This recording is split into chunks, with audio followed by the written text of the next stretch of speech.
Shalom jemaat dikasih Tuhan.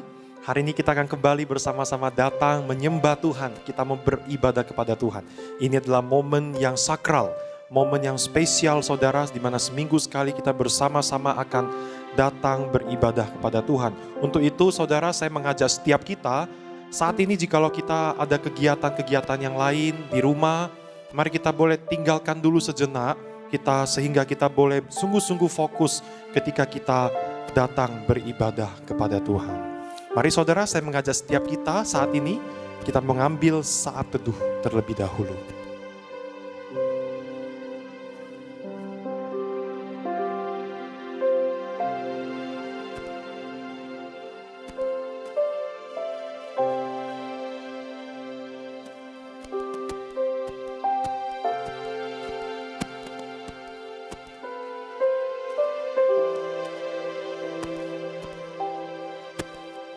Mari bersama-sama kita bangkit berdiri.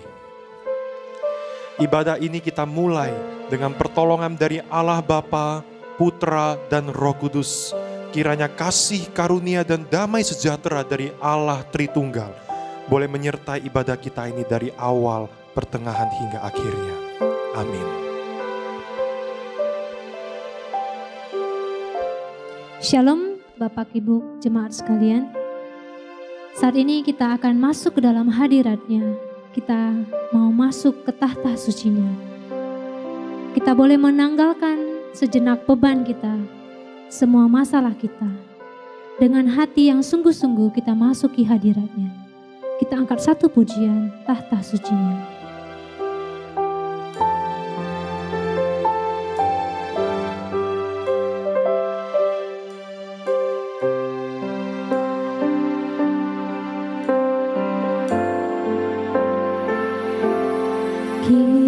Saatnya berdiri di altarnya, berdiri di altarnya, sebab Allah Maha Kudus hadir di sini. Mari muji, menyembah, mari memuji. Angkat tangan menyembah, sebab Allah Maha Kudus hadir di sini.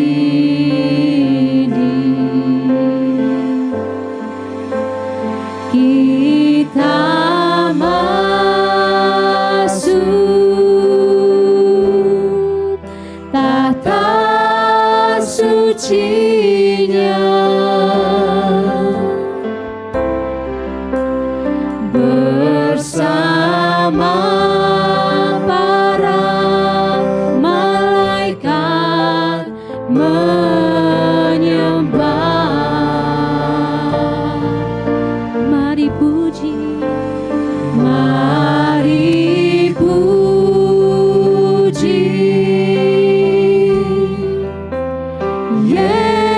Yesusku.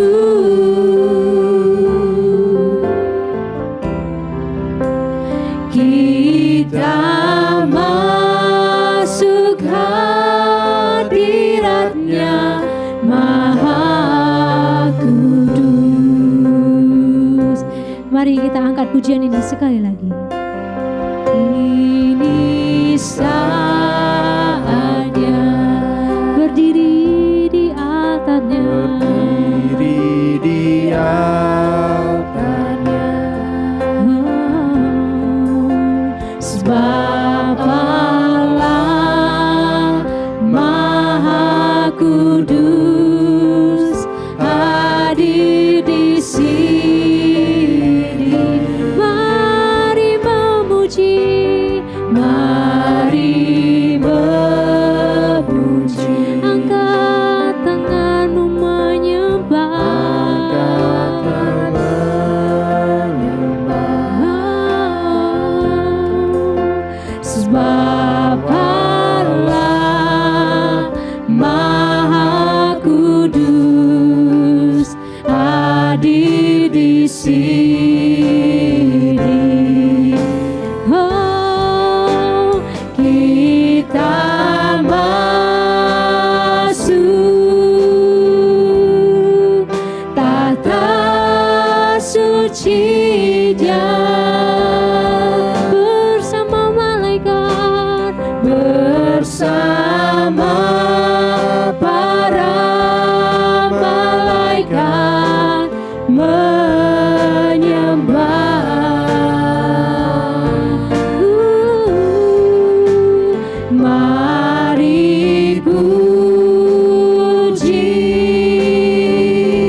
masuk hadiratnya. Kita masuk hadiratnya, Maha Kudus. Kita masuk hadiratnya, Maha Kudus. Mari kita tundukkan kepala kita berdoa. Bapa kami yang di surga, Tuhan Yesus, kami bersyukur Bapa, pagi ini kami masih boleh diberikan kesempatan untuk datang ke hadirat-Mu, untuk masuk ke dalam tahta suci-Mu Tuhan. Kami bersyukur kami masih diberikan kesehatan Bapa. Kami bersyukur bisa bertemu dengan keluarga kami. Kami bersyukur boleh bersama dengan teman kami, sanak saudara semuanya untuk datang beribadah. Bapa, biarlah semua pujian, semua penyembahan hanya untuk meninggikan-Mu Bapa. Kami ingin menanggalkan sejenak beban kami.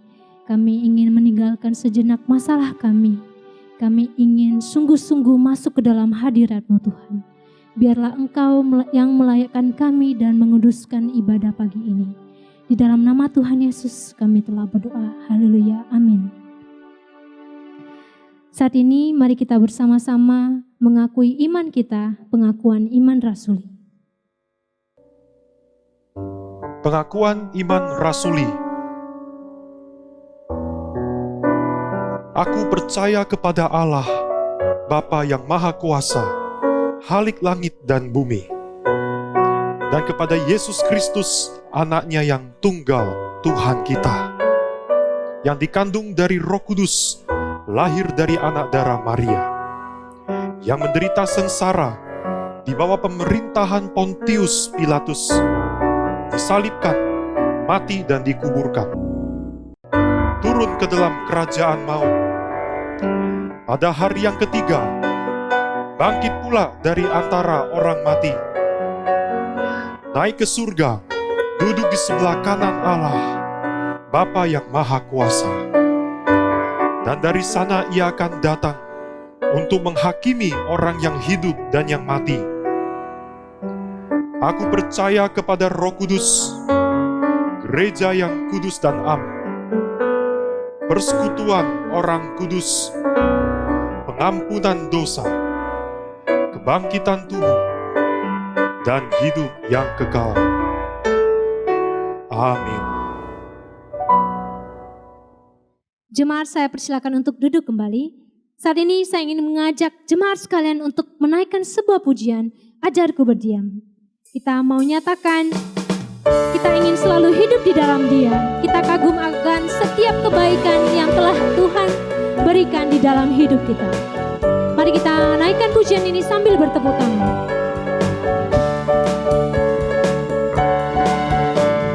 Ajarku berdiam dekat di hatimu, di saat ku berpaling, temukan cintamu. Di sana kau menanti untuk bawaku lagi bersekutu dalam damai yang sejati. Oh, ku nambah hadirmu. Oh, inilah rinduku. Hidupku hanyalah untukmu. Segenap hatiku kagum akan kebaikanmu, dan nafasku menceritakan kasihmu.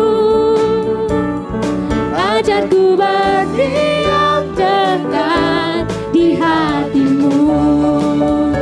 Mari kita angkat pujian ini sekali lagi.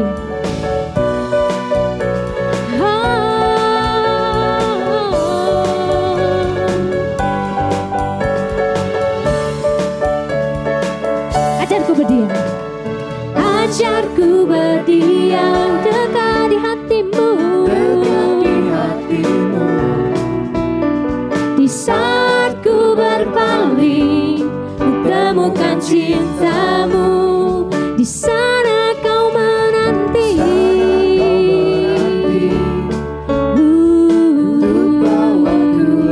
Untuk bawaku lagi damai yang sejati.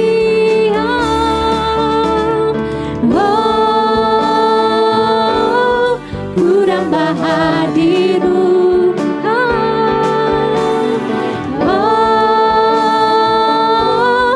Inilah rinduku, hidupku hanyalah untukmu. Segenap hatiku kagum akan kebaikanmu, dan nafasku menceritakan kasihmu. Ajarku berdiam dekat di hatimu, hidupku, hidupku hanyalah untukmu. hanya untukmu. Segenap hatiku Kagum akan kebaikanmu, dan nafasku menceritakan kasihmu. Ajarku berdiam dekat di hatimu. Oh, ajarku berdiam dekat di hatimu. Ajarku berdiam, ajarku berdiam dekat di hatimu.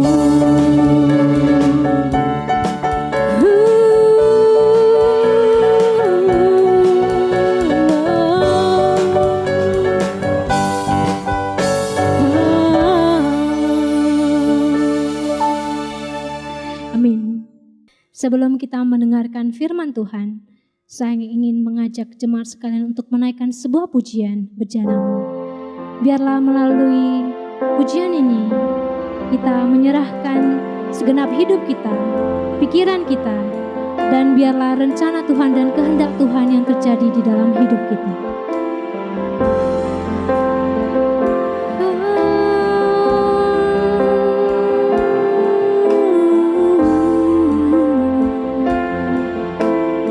Sama-sama kita nyanyikan kekuatan di jiwaku.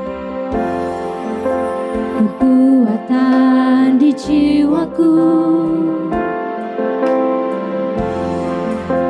ketenangan batinku, ada dalam hadiratmu, ku menyembahmu. Sungkurku di kakimu, rasakan hadiratmu. Takkan ku melepaskanmu, kau cahaya bagiku, mengiringmu seumur hidupku, masuk dalam rencanamu Bapa. Pikiranku, kehendakku, ku serahkan padamu. Harapanku hanya di dalam-Mu, ku kan teguh bersamamu Bapa. Jadikanku bejanamu untuk memuliakanmu. Mari kita angkat pujian ini sekali lagi.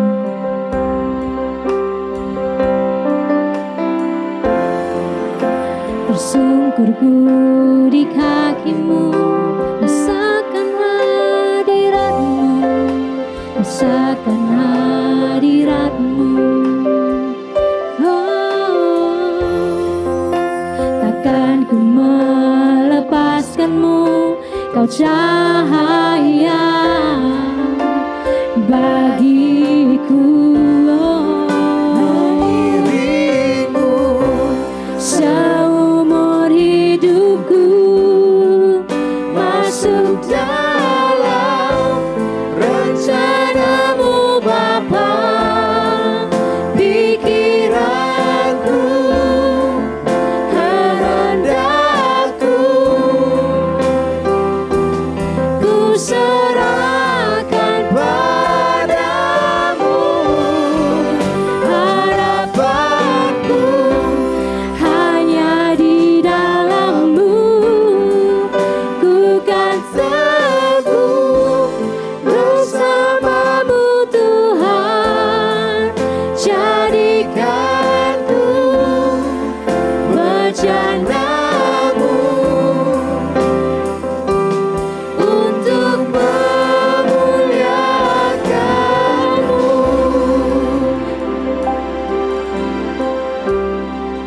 Mengiringmu seumur hidupku masuk dalam rencanamu Bapa, pikiranku, kehendakku, ku serahkan padamu, harapanku hanya di dalam-Mu, ku kan teguh bersama-Mu Tuhan, jadikanku bejanamu untuk memuliakanmu, untuk memuliakanmu, untuk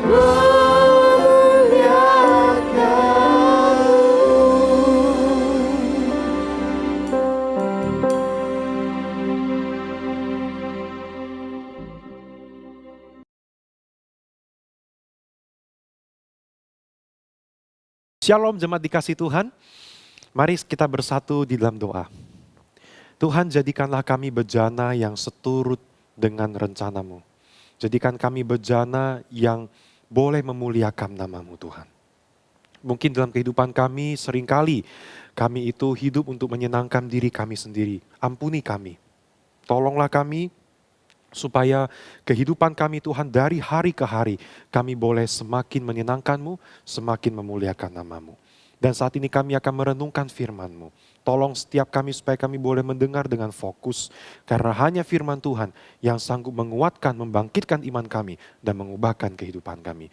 Dan tolonglah juga hamba-Mu yang akan menyampaikannya. Supaya hamba dapat menyampaikan apa yang semua yang menjadi isi hati Tuhan kepada setiap kami. Terima kasih Tuhan, di dalam nama Tuhan Yesus Kristus kami berdoa. Amin.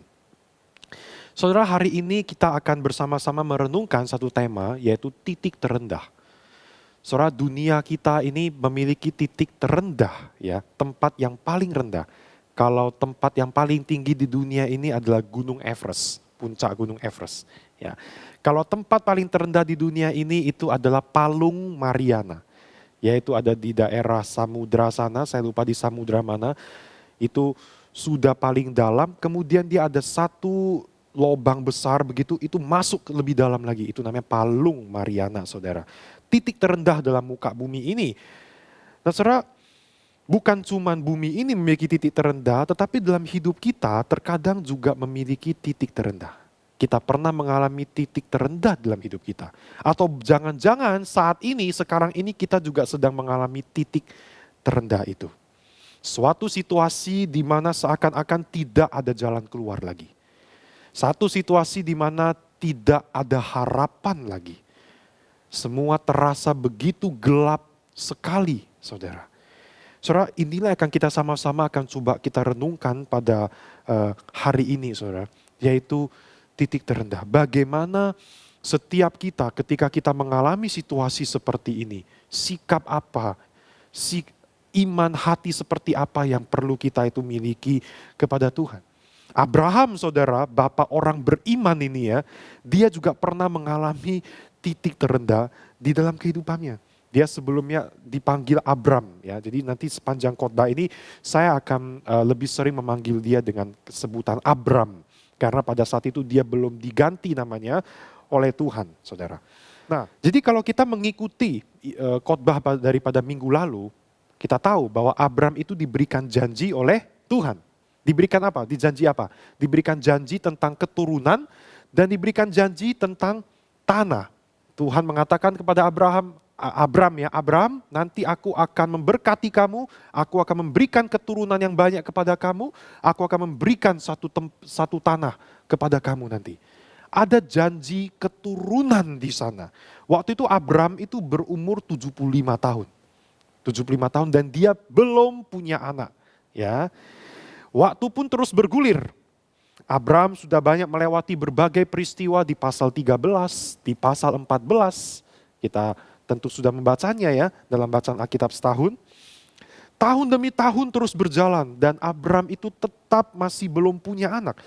Saat itu ya dalam hati Abram tuh mungkin sudah putus asa. Dia sampai mengatakan begini kepada Tuhan di Kejadian 15 ayat 2-3. Abram bilang gini sama Tuhan. Ya Tuhan Allah, apakah yang akan engkau berikan padaku? Karena aku akan meninggal dengan tidak punya anak dan yang akan mewarisi rumahku ialah Eliezer orang Damsik itu. Lagi kata Abram, engkau tidak memberikan kepadaku keturunan sehingga seorang hambaku nanti menjadi ahli warisku.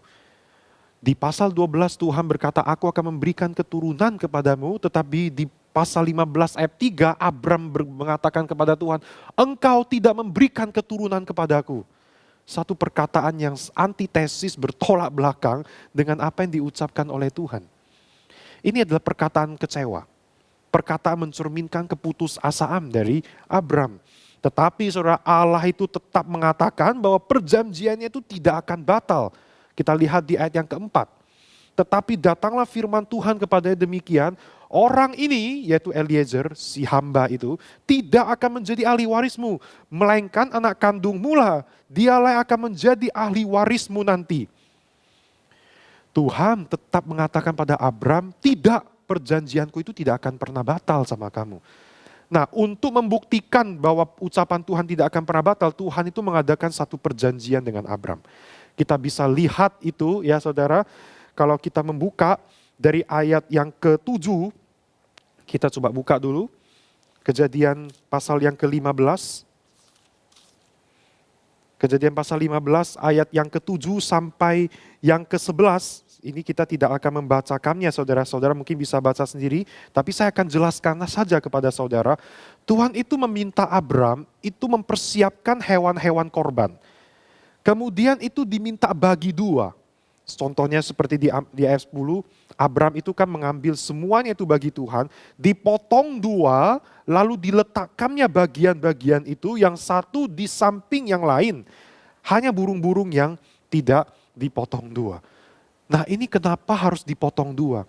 Jadi pada zaman saat itu ada artinya, itu ada maksudnya.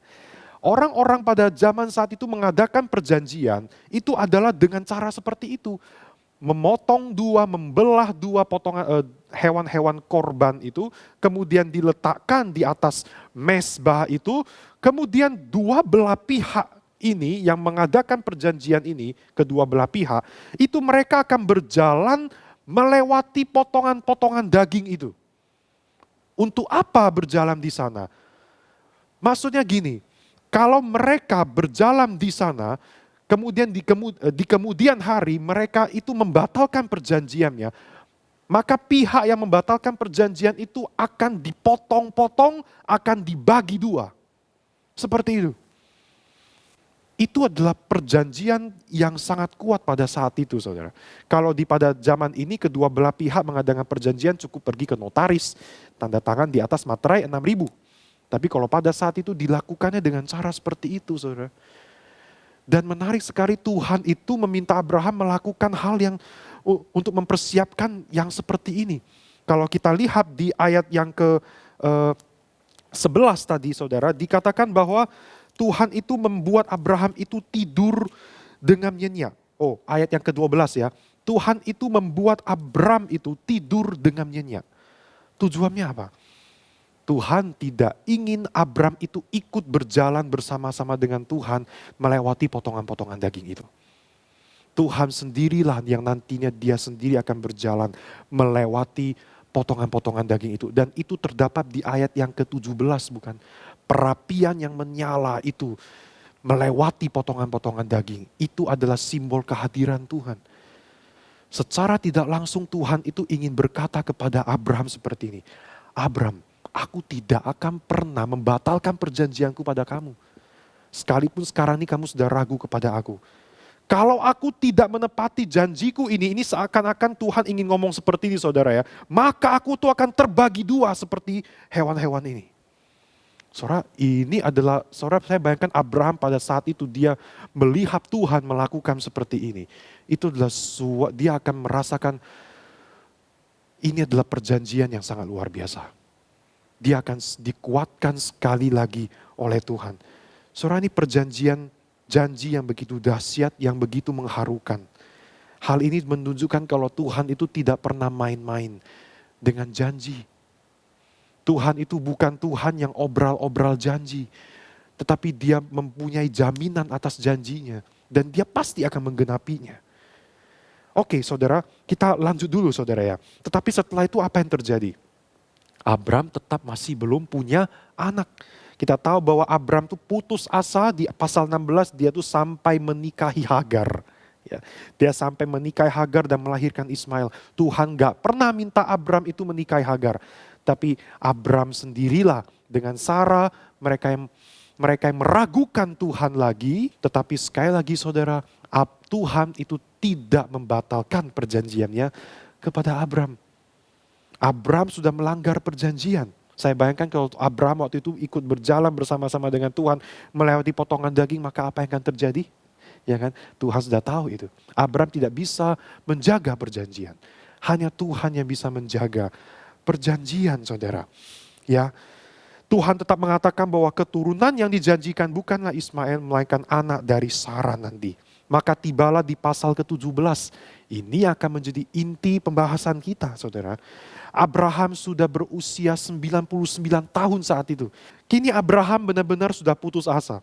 Abraham itu dalam pergumulan yang besar, dia apakah mungkin akan menerima janji Tuhan. Dia mungkin teringat, iya, waktu itu Tuhan pernah berjalan di antara potongan-potongan daging, tapi itu sudah lama sekali rasanya. Waktu Tuhan berjalan di potongan daging itu Abraham kira-kira berusia 80-an tahun. Dan kini Abraham sudah berusia 99 tahun. Sebentar lagi cepat ya, 100 tahun. Ya kan? Abraham tuh benar-benar seakan-akan sudah tidak ada harapan lagi. Harapan tentang keturunan semakin meredup. Dia sampai berpikir udahlah jangan-jangan Ismail. Tapi Tuhan tetap bilang bukan Ismail. Melainkan dari Sarah. Nanti yang namanya Ishak. Saudara, ini adalah titik terendah dalam kehidupan Abraham saat itu. Dia sudah putus asa, tidak ada jalan keluar.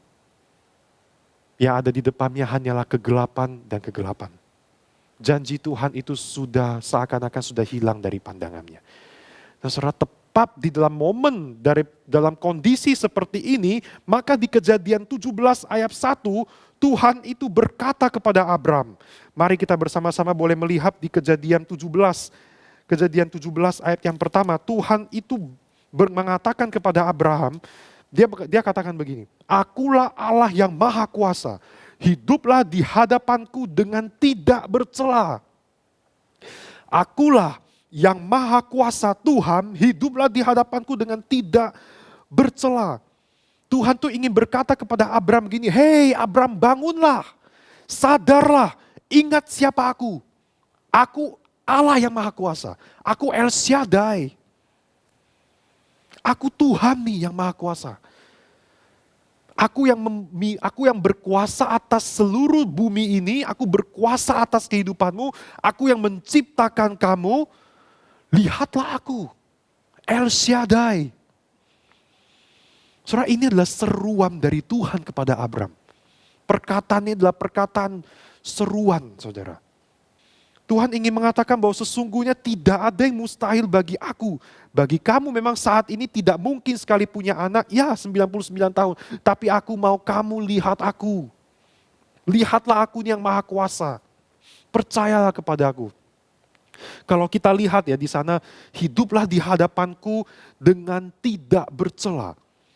Tidak bercela di situ maksudnya adalah janganlah kamu meragukan aku. Janganlah meragukan Tuhan. Kalau kita lihat, kalau kita perhatikan Abraham itu berkali-kali, beberapa kali sudah melakukan tindakan-tindakan yang tidak berkenan kepada Tuhan. Misalnya dia itu bohong ya kepada Firaun, mengatakan bahwa ini bukan adikku, ini bukan istriku, melainkan adikku, begitu. Kemudian dia menikahi Hagar, dia beberapa kali sudah mengecewakan Tuhan. Kenapa dia bisa melakukan hal seperti itu? Karena Abraham itu takut. Karena Abram itu tidak percaya kepada Tuhan. Jadi akar persoalan Abram itu adalah dia tidak percaya kepada Tuhan. Karena itu maksud pada hiduplah di hadapanku dengan tidak bercela. Maksudnya adalah hiduplah di hadapanku dengan percaya. Percayalah kepadaku Abram. Saudara, ini adalah perkataan yang powerful sekali dari Tuhan. Kita tidak pernah menemukan perkataan ini saudara di sepanjang Alkitab nanti. Hanya ada satu yaitu di Kejadian 17 ayat 1 ini. Tuhan mengatakan kepada ciptaannya, aku adalah Tuhan yang maha kuasa. Percayalah kepadaku. Saudara, tidak cukup sampai di situ. Kalau kita lihat di ayat yang kelima, kemudian Tuhan itu mengganti nama Abram menjadi Abraham. Perbedaannya apa? Ada unsur H di sana. Kalau kita ingat ya, nama Tuhan itu dalam Ibrani kan Yahweh. Y-H-W-H. Ada H di sana. Nah, unsur H itu Tuhan kenakan kepada Abraham. Menjadi Abraham. Ada H di sana. Itu bukan cuma sekedar ganti nama, bukan saudara ya. Tapi pada zaman saat itu ketika orang ganti nama, apalagi ada unsur nama Tuhan di sana, itu ada artinya. Ada perubahan identitas. Kemudian juga Tuhan ingin mengatakan begini kepada Abraham, sekarang ada unsur namaku di dalam kamu. Aku Tuhan yang maha kuasa ada di dalam kamu nih. Jadi ini adalah sebuah janji, bukan janji kaleng-kaleng, tetapi ini adalah janji yang benar-benar dahsyat, janji yang benar-benar luar biasa. Sebuah peneguhan yang luar biasa daripada Tuhan. Saat ini kepada setiap kita, bukan cuma unsur nama Tuhan yang dikenakan kepada kita, tetapi Roh Kudus, yaitu pribadi Allah Maha Kuasa itu sendiri, itu ada di dalam diri kita. Coba katakan kepada diri kita sendiri, ada Allah yang maha kuasa di dalam diri saya. 1, 2, 3. Ada Allah yang maha kuasa di dalam diri saya. Ada Roh Kudus di sepanjang hidup kita, di sepanjang perjalanan kita. Kita aman sekali saudara. Dan itu adalah anugerah. Abraham tak pantas menerima itu. Dia beberapa kali sudah mengecewakan Tuhan. Dia berdosa. Kita juga tidak pantas menerima hal itu. Kita tidak pantas, kita adalah manusia yang berdosa juga. Saya berulang-ulang kali mengatakan bahwa kita manusia itu sebenarnya yang paling wajar. Kita tuh menerima hal-hal yang buruk. Karena konsekuensi daripada dosa adalah keburukan. Kalau kita masih bisa mencicipi kebaikan dalam hidup ini, itu adalah anugerah. Kebaikan sedikit, sekecil apapun, itu adalah anugerah saudara. Apalagi ini bukan cuma sekedar kebaikan-kebaikan kecil ini. Ini yang maha kuasa ada di dalam diri kita. Ini adalah sebuah anugerah yang luar biasa sekali. Kita mestinya bersyukur, kita mestinya tersenyum kepada Tuhan. Kita memuji Tuhan. Bukankah hal itu sekarang mungkin bisa membuat kita jadi tersenyum? Coba kasih senyum dong ke orang yang ada di sampingmu ya. Kasih senyum. Cakep enggak? Cakep kan ya? Kalau kita tersenyum atau kalau nggak ada orang di samping coba pergi ke kaca sebentar, lihat. Bukankah kita akan lebih cakap ketika kita itu tersenyum, bukan? Daripada cemberut ya. Kita punya alasan senyum. Apa alasan kita itu tersenyum? Karena yang Maha Kuasa itu ada bersama-sama dengan kita. Ada anugerah yang Dia berikan kepada kita. Itu sudah cukup membuat kita itu bisa tersenyum. Saya bayangkan saudara, memang sekarang ini kita itu sedang di dalam hujan yang begitu lebat, langit mendung saudara. Kita berada dalam situasi yang begitu berat, situasi yang sulit. Dunia kita dilanda COVID seperti ini, tidak habis-habisnya. Tetapi ada Tuhan yang beserta dengan kita. Ada Tuhan yang menopang kita. Ada Tuhan yang menggendong kita. Saudara, bukankah itu sudah lebih daripada cukup ya saudara? Ada Allah yang Maha Kuasa. Mungkin saat ini kita mengatakan bahwa iya, sekarang dunia ini sedang dilanda COVID. Kita lihat beberapa waktu yang lalu itu bencana di mana-mana. Ada gempa bumi, ada tanah longsor, ada banjir dan sebagainya. Ekonomi yang juga semakin merosot. Kalau kita lihat di luar negeri juga situasi politik yang tidak menentu. Seakan-akan dunia ini seperti sudah mengalami titik terendah dalam hidupnya. Saudara, tetapi saya mau katakan kepada setiap kita, tidak ada satu tempat terendah manapun di mana Tuhan itu nggak bisa jangkau dan pulihkan. Karena Tuhan itu adalah Tuhan yang Maha Kuasa. Dia adalah Tuhan yang menciptakan langit dan bumi ini.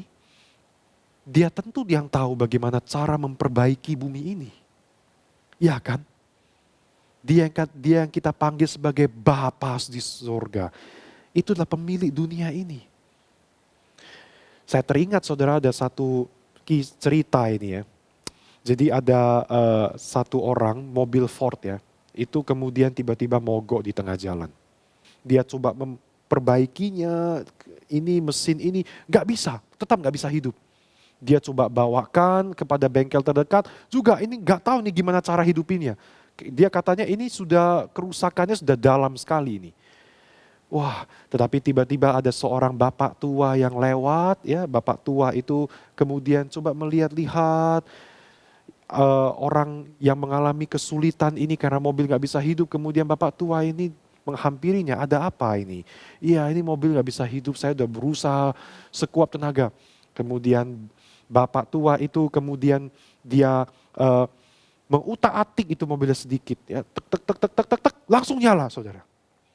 Kaget sekali loh, kok bapak dengan cepat sekali kok sudah bisa nyala ini mobil. Ya. Kemudian bapak tua itu memperkenalkan diri, ya perkenalkan nama saya adalah Henry Ford. Iya. Saudara, itu mobil Ford saudara, kemudian yang memperbaikinya itu adalah penciptanya sendiri, Henry Ford. Gak heran, pencipta tentu tahu bagaimana cara memperbaiki ciptaannya dengan baik. Demikian juga dengan Tuhan saudara, Tuhan yang menciptakan dunia ini, Dia menciptakan bumi ini. Ketika bumi ini rusak, ketika bumi ini mengalami hal-hal yang rusak, tentu Tuhan itu tahu bagaimana cara memulihkannya. Amin. Ya kan? Tentu Tuhan tahu bagaimana cara memulihkan dunia ini. Dia tahu bagaimana cara memperbaikinya. Kita di dalam doa, kita itu berdoa sama Tuhan. Tuhan tolong lenyapkan COVID. Tuhan tolong ini dan itu. Kita boleh berdoa. Kita boleh memohon kepada Tuhan. Tetapi di dalam hati kita tetap percaya bahwa Tuhan kita itu yang Maha Kuasa. Tuhan kita itu menciptakan bumi ini. Dia tahu yang terbaik. Dia tahu bagaimana cara memulihkannya. Sehingga kita bisa aman. Dan bukankah juga Tuhan itu menciptakan kita, bukan? Dia menciptakan anggota-anggota keluarga kita. Dia juga yang tentu tahu bagaimana cara memulihkan hidup kita. Ya, kita bersyukur karena Tuhan yang Maha Kuasa, Dia menciptakan kita dan Dia berkenan diam di dalam diri kita. Roh Kudus bersama-sama dengan kita. Kita aman saudara. Kita aman sekali. Lalu sekarang saudara, setelah kita mengetahui hal seperti ini, bukankah seharusnya kita bisa lebih percaya? Kita bisa lebih yakin lagi kepada Tuhan. Ya, itu yang Tuhan inginkan kepada Abraham. Abraham, percayalah kepadaku. Saat ini seruan itu saudara juga Tuhan itu dia serukan kepada kita. Ketika kita sekarang berada di dalam kekalutan, berada di dalam pergumulan. Hei kamu, aku adalah Tuhan yang Maha Kuasa. Hiduplah di hadapanku dengan tidak bercela. Hiduplah di hadapanku dengan percaya. Percayalah kepada aku, jangan ragukan aku. Saudara, dengarkanlah seruan itu. Simpanlah itu di dalam hatimu. Ingatlah itu, dan biar itu boleh menjadi kekuatanmu. Saudara, kita tahu sekarang ya, kalau kita tahu bahwa ending cerita dari persoalan Abraham ini kan, di pasal yang ke-21, Abraham itu akhirnya punya anak dari Sarah. Di ayat yang ketiga, saudara, kita tahu bahwa Abraham itu akhirnya menamai anaknya itu Ishak. Ishak itu memiliki arti tertawa. Abraham berumur 100 tahun, Sarah berumur 90. Nenek-nenek melahirkan saudara sesuatu hal yang tidak masuk di akal, tetapi tidak ada yang mustahil bagi Tuhan. Karena itu mereka tertawa, mereka bersuka cita. Ya, Tuhan luar biasa Engkau. Kini kami semakin takjub kepada Engkau. Mereka tertawa. Mereka tertawa. Saudara, saya yakin apapun yang menjadi pergumulanmu saat ini, apapun yang menjadi persoalanmu saat ini, ya mungkin sepanjang hidup kita ini, di hari-hari ini kita itu lebih sering cemberut, kita melewati hari-hari dengan begitu berat, dengan cemberut, dengan muka sedih, tangis, ya. Tapi saudara, saya yakin satu waktu nanti Tuhan akan membuat engkau menjadi tertawa. Yakinlah, percayalah. Itu semua akan indah pada waktunya. Titik terendah dalam hidupmu pada saat ini, itu dapat Tuhan ubah menjadi titik yang termanis dalam hidupmu. Karena Dia yang Maha Kuasa ada di dalam dirimu. Amin. Amin. Mari kita tundukkan kepala kita berdoa. Kami yang sekarang berada dalam titik terendah, kami mau belajar percaya. Tuhan, Engkau berseru kepada setiap kami bahwa Engkau adalah Tuhan yang Maha Kuasa. Engkau adalah El Shaddai. Kami tidak mau melupakan itu. Ampuni kami jikalau ketika kami menghadapi pergumulan yang berat, kami cenderung melupakan Tuhan. Kami cenderung melupakan bahwa Tuhan itu Maha Kuasa. Tapi saat ini kami mau mengingat lagi. Engkau Maha Kuasa, Engkau menciptakan dunia, Engkau menciptakan kami. Engkau tentu tahu bagaimana cara memperbaiki kami. Memulihkan hidup kami, memulihkan dunia ini. Ini kiranya boleh kembali membangkitkan iman dalam diri kami Tuhan. Dan kami juga percaya nanti Engkau akan membuat kami menjadi tertawa. Seperti Abraham dan Sarah yang pada akhirnya tertawa. Tidak ada yang mustahil bagi Tuhan. Terima kasih Tuhan. Tolonglah setiap jemaatmu di tempat ini. Supaya kami boleh semakin percaya lagi kepada Tuhan. Allah Roh Kudus, Engkau tidak pernah meninggalkan kami. Di dalam nama Tuhan Yesus Kristus kami berdoa. Amin. Saudara, mari kita boleh tetap percaya kepada Tuhan yang Maha Kuasa. Tuhan Yesus memberkati.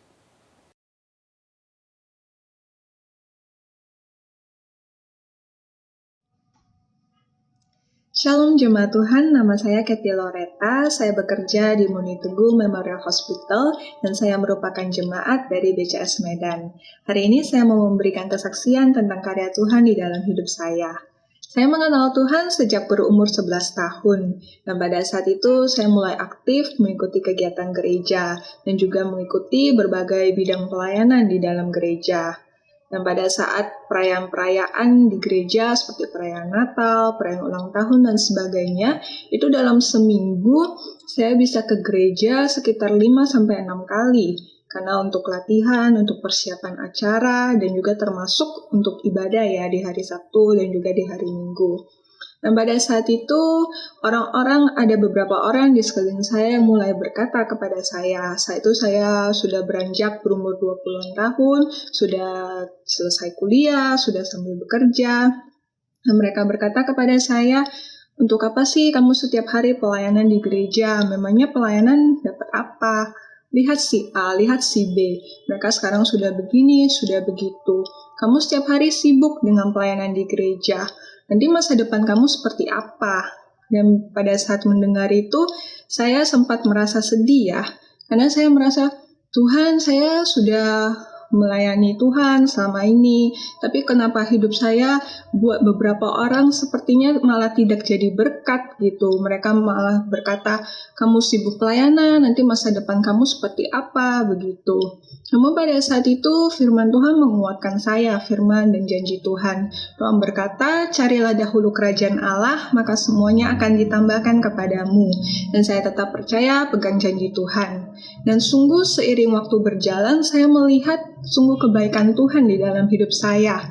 Hal-hal yang saya rindukan, hal-hal yang saya mau capai, yang saya impikan, Tuhan mulai genapi satu persatu di dalam hidup saya dengan cara yang ajaib. Sesuatu yang saya pikir dengan kekuatan saya sendiri, saya perlu mungkin 5-10 tahun atau bahkan lebih untuk bisa saya capai. Tetapi karena kasih karunia Tuhan, Tuhan berikan dengan cara yang ajaib melalui orang-orang yang sungguh tidak terduga di dalam hidup saya. Orang-orang yang Tuhan kirimkan untuk memberkati kehidupan saya, dan saya sangat bersyukur. Semuanya karena kebaikan Tuhan. Karena Tuhan berjanji, carilah dahulu kerajaan Allah, maka semuanya akan ditambahkan kepadamu. Dan saya percaya ayat ini bukan berarti kita tidak perlu bekerja, hanya sibuk melayani. Tapi saya percaya di dalam pekerjaan kita melakukan yang terbaik, tapi juga setiap dalam kesempatan kita memiliki kesempatan untuk melayani Tuhan, kita boleh pakai kesempatan itu dengan baik. Ya, jadi hari ini saya mau mendorong setiap kita, anak-anak muda dan juga rekan-rekan yang senior, mari jangan pernah lelah untuk bekerja di ladangnya Tuhan. Biar kita boleh terus pakai waktu, talenta yang Tuhan berikan, kesempatan yang Tuhan berikan untuk boleh melayani Dia. Baik di dalam gereja, di dalam keluarga, di dalam pekerjaan, dan dalam setiap aspek kehidupan kita boleh menjadi sebuah pelayanan yang berkenan di hadapan Tuhan. Demikian kesaksian saya hari ini, kiranya boleh menjadi berkat bagi kita semua. Terima kasih.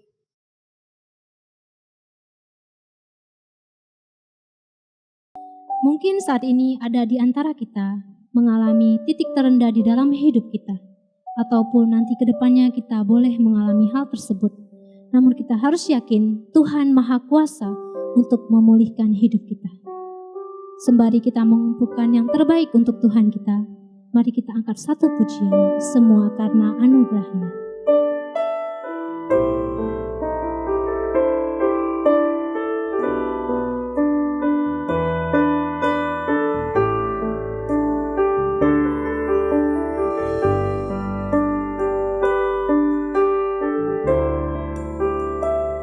Bukan karena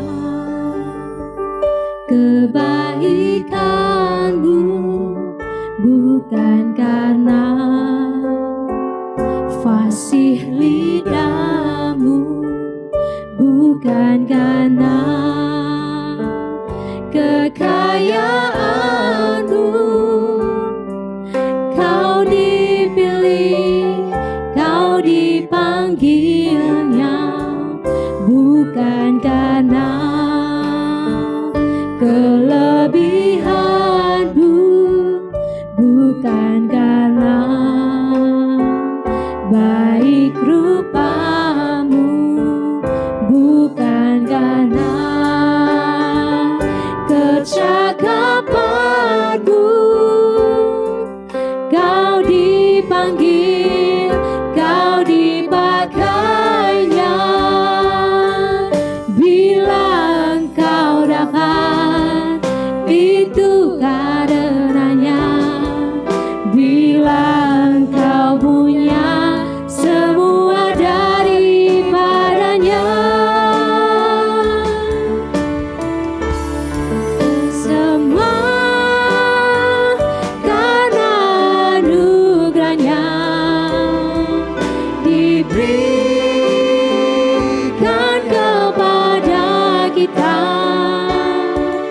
semua anugerahnya bagi kita. Bila Engkau dipakainya. Kita naikkan pujian ini sekali lagi. Bukan karena kelebihan kita ataupun baik rupa kita, bukan karena kelebihanmu, bukan karena baik rupamu, bukan karena kecakapanmu, kau dipanggil, kau dipakainya.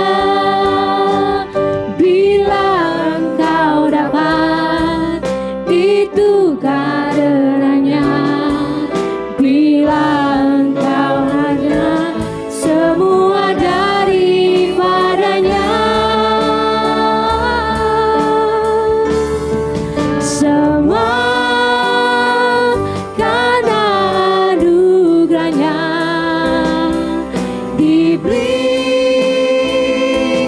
kepada kita. Semua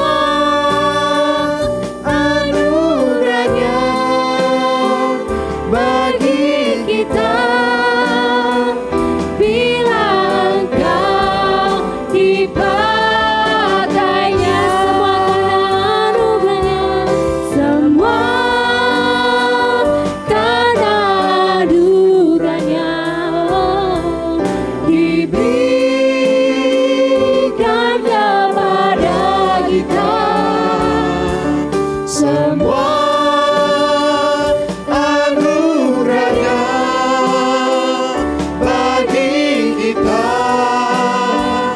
Bila engkau dipakainya. Sekali lagi dengan bersyukur. Semua karena anugerahnya diberikannya pada kita. Semua anugerahnya bagi kita. Bila engkau dipakainya. Bila engkau dipakainya. Bila engkau dipakainya.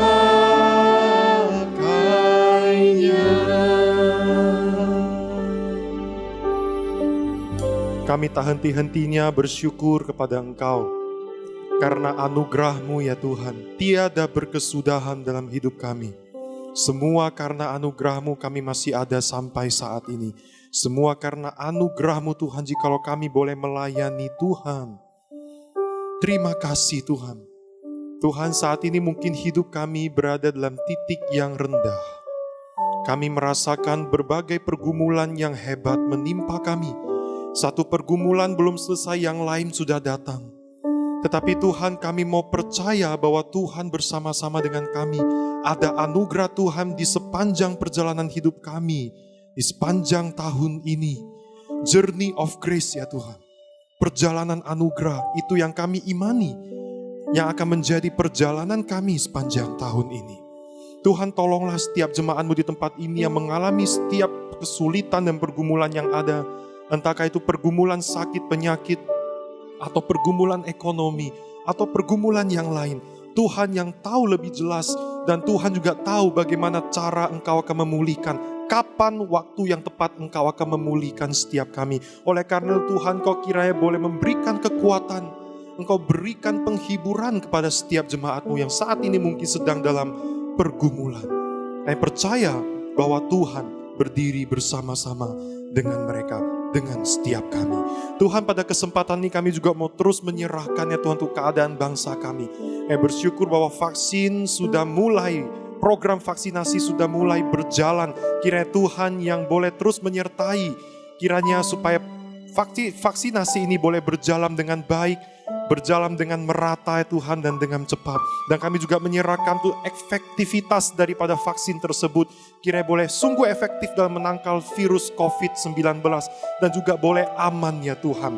Dari efek samping yang begitu, yang mungkin banyak orang mengatakan takut ya Tuhan. Tapi kiranya kami berdoa dan menyerahkan Tuhan yang boleh menyertai program vaksinasi ini dan vaksin-vaksin itu sendiri. Terima kasih Tuhan. Kami juga teringat kepada korban-korban daripada gempa bumi, korban tanah longsor, korban banjir ya Tuhan. Beberapa waktu yang lalu, Tuhan di Sulawesi Barat, di Kalimantan Selatan, di Jawa Barat. Tuhan kiranya Engkau yang boleh berbelas kasihan kepada setiap korban. Ada beberapa dari antara mereka yang kehilangan orang-orang yang mereka kasihi. Kiranya Tuhan sendiri yang boleh menjadi sumber penghiburan untuk setiap mereka. Tuhan yang juga boleh cukupkan para korban banjir ini, korban gempa bumi atau tanah longsor ini. Tuhan kiranya boleh mencukupkan mereka melalui program pemerintah, bantuan-bantuan sosial yang ada. Terima kasih ya Tuhan, kami menyerahkan keadaan bangsa kami, cuaca ke depan tidak bisa terprediksi. Tapi kiranya Tuhan, Engkau kiranya boleh berbelas kasihan. Kiranya cuaca-cuaca yang ada Tuhan itu tidak menimbulkan dampak yang lebih buruk lagi terhadap bangsa kami. Terima kasih Tuhan, dan inilah persembahan yang kami boleh berikan kepada Tuhan. Tuhan kiranya boleh kuduskan, sucikan. Kiranya itu boleh sungguh untuk kemuliaan nama Tuhan. Di dalam nama Tuhan Yesus Kristus kami bersama-sama berdoa. Amin. Mari bersama-sama kita mau kembalikan segala kemuliaan hanya bagi nama Tuhan. Kita naikkan doksologi.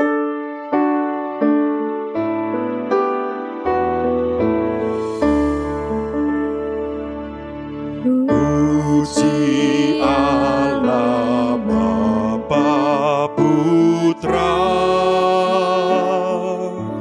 puji Allah Roh Kudus, ketiganya yang esa. Pohon selamat sumber berkat.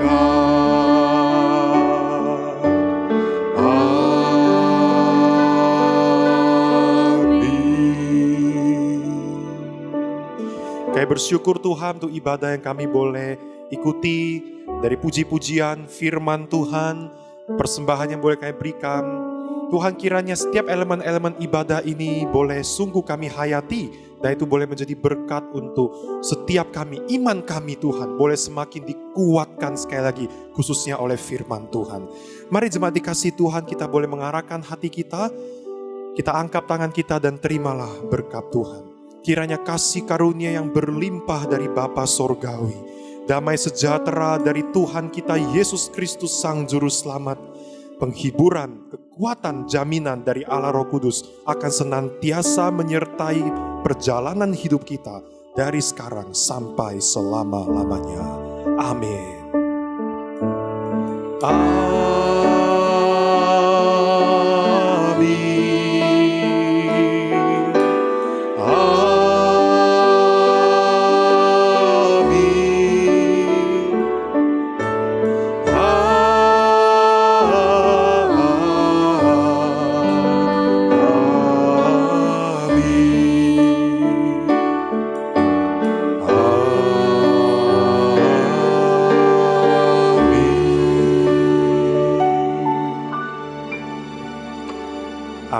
Tuhan Yesus memberkati. Shalom, jemaat dikasih Tuhan, selamat hari Minggu. Hari ini ada beberapa pengumuman yang perlu kita perhatikan dengan seksama, saudara. Nah, saudara, malam hari ini kita ada Sunday Talk dengan tema Jalan Cerita Perjanjian Lama. Ya, saudara, penting sekali ya untuk setiap kita itu kita boleh mengikuti pada malam hari ini. Karena kita sepanjang tahun ini kita banyak merenungkan dari Perjanjian Lama. Saudara, saya yakin kalau kita sudah mengetahui garis besarnya, jalan ceritanya dari PL ini, saudara akan takjub sekali dengan PL. Ya, karena saudara, saya himbau kita boleh ikuti malam hari ini supaya nanti ketika kita membaca Alkitab, kitab-kitab PL, meskipun nanti kita baca di Imamat, kitab Bilangan, ya kitab-kitab yang biasa orang Kristen tuh pengen jauhi, ya. Tapi ketika kita sudah punya garis besarnya, kita sudah punya gambarannya, kita itu akan jadi lebih memahami dan itu akan menolong kita bisa memahami setiap kitab-kitab itu dengan baik, saudara. Ikutilah pada malam hari ini, ya jam 7:30 malam melalui aplikasi Zoom. Minggu depan tema ibadah kita, tema khotbah kita adalah ujian terhebat, saudara. Ya, yaitu dengan pendeta Edi Susanto nanti. Ya, mari kita boleh tetap memiliki hati yang rindu mencari Tuhan, kita mau beribadah ya kepada Tuhan ya. Jam 10:30 siang melalui saluran channel Bright Community Service Medan. Kemudian saya terus dari sini saya akan mendorong setiap kita untuk kita boleh mengikuti gerakan membaca Alkitab selama 1 tahun ini. Ya, jadi selama setahun ini saudara kita akan membaca sehari 3 pasal, kadang-kadang bisa 4 pasal. Ya, jangan kita lihat, aduh kok 3 pasal itu banyak ya, 4 pasal itu banyak. Jangan saudara. Saudara, baca 3 pasal itu tidak lama saudara ya. Saya begini, saudara, kalau kita itu benar-benar membacanya itu dengan serius, kita menghayatinya saudara, 3 pasal itu gak cukup. Ya, ini saya udah pernah coba ya. Saya tuh pernah sekali saya baca itu, wah ini makin asik, makin bisa dihayatin. Saya pernah baca sampai 10 pasal sekali baca.